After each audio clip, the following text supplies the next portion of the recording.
क्या आपका सपना है विदेश की किसी बड़ी यूनिवर्सिटी में पढ़ना? क्या आप ऑक्सफोर्ड, हार्वर्ड या टोरंटो जाने की तैयारी कर रहे हैं, लेकिन बढ़ते खर्च और टैक्स के बोझ ने आपकी नींद उड़ा रखी थी? ऐसे में आज का दिन आपके और आपके परिवार के लिए किसी त्योहार से कम नहीं है। जी हाँ, यूनियन बजट 2026 में वित्त मंत्री निर्मला सीतारमण ने एक ऐसा ऐलान किया है जिसने लाखों छात्रों और पेरेंट्स के चेहरे पर मुस्कान ला दी है। विदेश में पढ़ाई के लिए भेजे जाने वाले पैसों पर लगने वाला टीसीएस अब 5% से घटाकर सीधा 2% कर दिया गया है। आज की इस स्पेशल वीडियो में हम समझेंगे कि ये 3% की कटौती आपके बैंक बैलेंस पर कितना बड़ा असर डालेगी, कैसे आपकी अपफ्रंट कॉस्ट कम होगी और क्या अब विदेश जाना वाकई सस्ता होगा या नहीं। तो चलिए शुरू करते हैं। सबसे पहले आसान भाषा में समझते हैं कि ये टीसीएस यानी टैक्स कलेक्टेड एट सोर्स का चक्कर क्या है। देखिए, जब भी आप विदेश में पढ़ाई या किसी और काम के लिए एलआरएस यानी लिबरलाइज्ड रेमिटेंस स्कीम के तहत पैसे भेजते हैं तो बैंक उस रकम पर एक हिस्सा टैक्स के रूप में काट लेता है। अब तक नियम ये था कि अगर आप 10 लाख रुपए से ज़्यादा भेज रहे हैं तो आपको 5% टीटीएस देना होता है। यानी अगर आप 20 लाख की फीस भेज रहे हैं तो 1 लाख तो सरकार के पास टैक्स के तौर पर पहले ही जमा हो जाते थे। हालांकि ये पैसा बाद में आपके इनकम टैक्स रिटर्न यानी आईटीआर में एडजस्ट हो जाता था। लेकिन सोचिए उस मिडिल क्लास फैमिली के बारे में जिन्हें एडमिशन के वक्त ही लाखों का इंतज़ाम करना है। उनके लिए तो ये 1 लाख एक्स्ट्रा बोझ कैश फ्लो की बड़ी समस्या बन जाता था।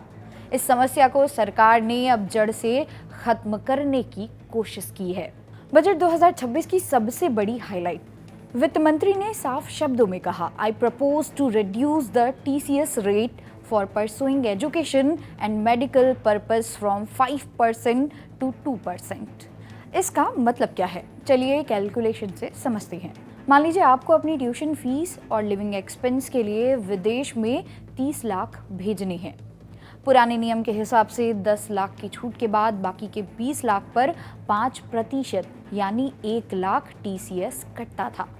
बजट 2026 के नए नियम के बाद अब इसी 20 लाख पर सिर्फ 2% यानी मात्र 40,000 टीसीएस कटेगा।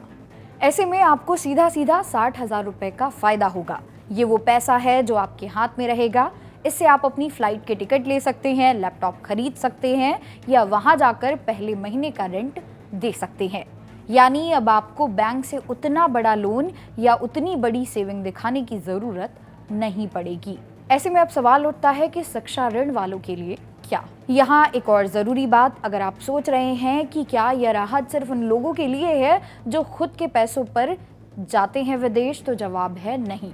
पिछले बजट यानी 2025 में ही सरकार ने एजुकेशन लोन के जरिए भेजे जाने वाले पैसों पर टीसीएस को लगभग खत्म कर दिया था, मतलब 0.5% की मामूली दर के साथ। लेकिन बजट 2026 का ये फैसला उन परिवारों के लिए गेम चेंजर है जो अपनी सेल्फ फंडिंग या पर्सनल सेविंग्स के दम पर बच्चों को बाहर भेजते हैं। खास तौर पर उन देशों के लिए जहां ब्लॉक्ड अकाउंट की ज़रूरत होती है, जैसे कि जर्मनी। वहां छात्रों को करीब 12 लाख रुपए पहले ही जमा करने होते हैं।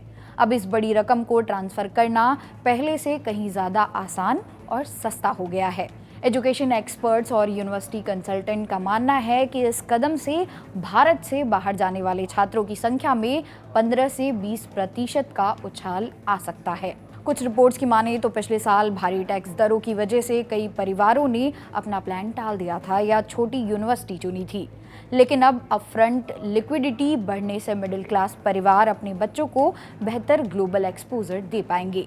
साथ ही मेडिकल ट्रीटमेंट के लिए विदेश जाने वालों को भी यही 2% की राहत दी गई है, जो सरकार के ईज ऑफ लिविंग के विजन को साफ दर्शाता है।